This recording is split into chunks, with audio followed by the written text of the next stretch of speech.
You write a song just about anything. He said, see if you can write a song about this book of matches.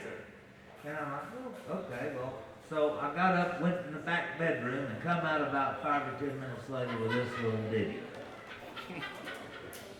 And then, for those that love little ditties. If you love little ditties, you might like this. He's just such an amiable, he's like a living cartoon character, is the way that I like to put it. Because he's a great songwriter. The funniest human being who ever lived when he writes a song.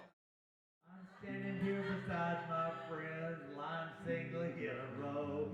We all my whole name is James Allen Barlow Jr. I think it's just one of the many blessings that God's given us is music. It can make you feel good. It can help heal your spirit, and it can lift you up. It can make you happy. My mama, she never made up any songs, but she wrote poems. Sometimes she'd get up in the middle of the night, and I'd see her in the kitchen. I'd go in there. What are you doing? I'm writing a song. I said, okay, you can't wait till morning to write it down? And she said, no, if you wait till morning, you might forget it. You gotta write it when it comes to you. Well, when I was 14, she passed away, but she left behind several of her poems. When my cousin Janine came to visit, and she took one of Mama's poems and sat down at the piano and started singing it. She made up a tune, and it fit. And I thought, I can write songs, Well, mainly my first audience was whoever I could get to listen to me. I'd sing and write songs. I would entertain my family, like we'd go somewhere, my aunts or uncles or cousins. Hey, did you bring your guitar? Sure. So I'd sing and entertain them. But it's only when I moved up here to New Braunfels that I started singing professionally, you might say. I met some people and said, oh, you ought to come with us up to Cheatham Street Warehouse, in San Marcos. They have an open mic thing, a songwriters thing, and you need to be heard. I went ahead and went to Cheatham Street, and little did I know that one night of going and singing would literally change the course of my life as I knew it. Because after that, I never quit singing, There's a little bar in New Braunfels, Texas called Land Station, and Al was playing there on Songwriters Night, and we have a mutual friend named Terry Hendricks, and she said, you've got to hear Al Barlow. He's a trip. And after that, I realized what a great songwriter Al is, because he's a great songwriter.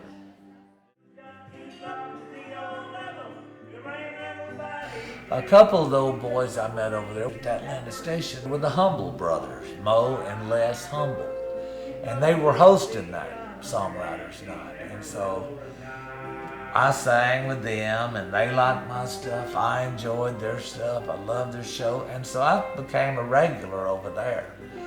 And then Mo and I started talking about, wouldn't it be great if we had our own radio show, So really, Mo Humble came up with the idea of having a show and calling it Humble Time. He recorded Humble Time for us every single Saturday, and Mo was the booming voice of Humble Time, and then I would be on every show. Mo would close the show out with me singing one of my original songs. And at one point, we were on 13 radio stations across the Lone Star State. And our listeners, we got letters, we got articles written up. They came out there with news cameras, and everything was going fine. We were on KNBT radio here in town. We were on KFAN out of Fredericksburg, which reaches 10 trillion people, or it did at that time. It got to be overwhelming, I think, is the main thing that happened. It's hard to devote that much time to something when you're not making one penny at it. I mean, Humble Time, as far as I know, every penny Mo and I made, we pretty much turn around and put it right back into Humble Time, because We kept thinking if if we could get a national audience, or if we could, somebody would pick us up and with some money but those several years of dreaming never produced somebody with deep pockets enough to sustain it.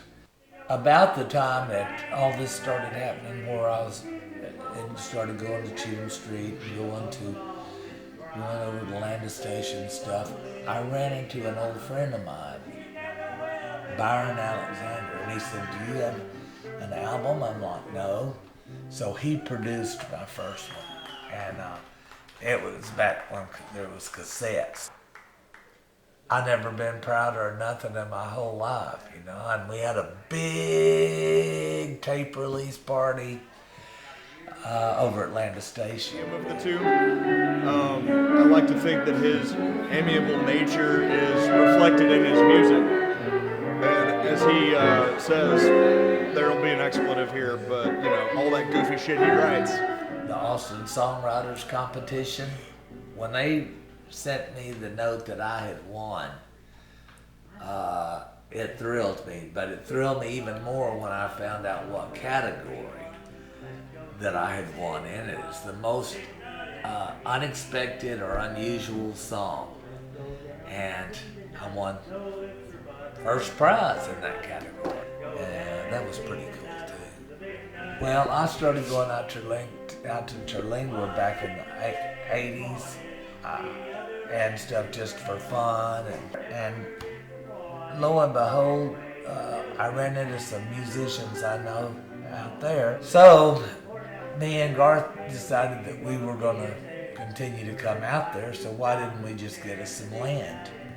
One thing I do every year is have a big, huge party, me and Garth together. We call it the Terlingua Music Bash. And we have got entertainers and musicians from really all over the country that comes, world for that matter. I mean, we give a trophy out to the person who come the furthest distance, and we've given it to people from Australia. We've handed it to people from Germany. It's amazing how far away people come just for that reason, to hear the music. We sing around the campfires. We go out there and play at all the different places, like wherever they'll have us, and musicians just show up.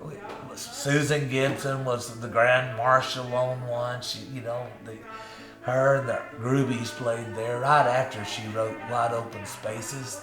Here I am one night watching her on TV, picking up her award for the best song of the year on the awards show on TV, and then the next week I'm out there in Terlingua with her. The music thing has just gone from just oh my goodness to just flat, eye-popping, unbelievable. Well, the Willie Nelson 4th of July picnic. A friend of mine, Doc Mason, and he really is a doctor. He lives up there in Fredericksburg. But Doc was doing a set, and he wanted me to come up there and sing one of my songs during his set. So, sure, gosh. And so his band, Doc's band, backed me up. And so I got out there in front of 15,000 fans. 15,000. It was a lot of fun. It helped my confidence a lot,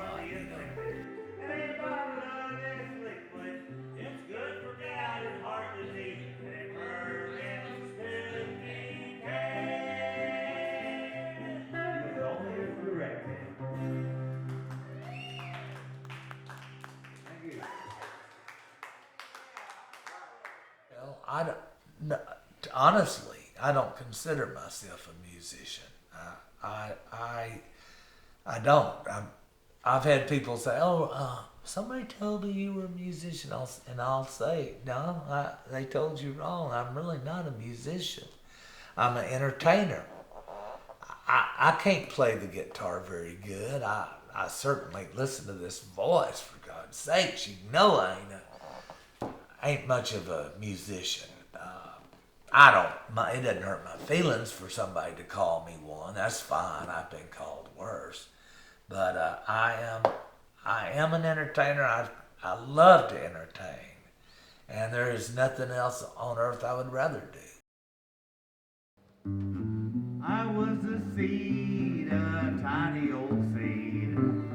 Water and sunshine was all that I needed. I felt so lifeless, discouraged and hurt.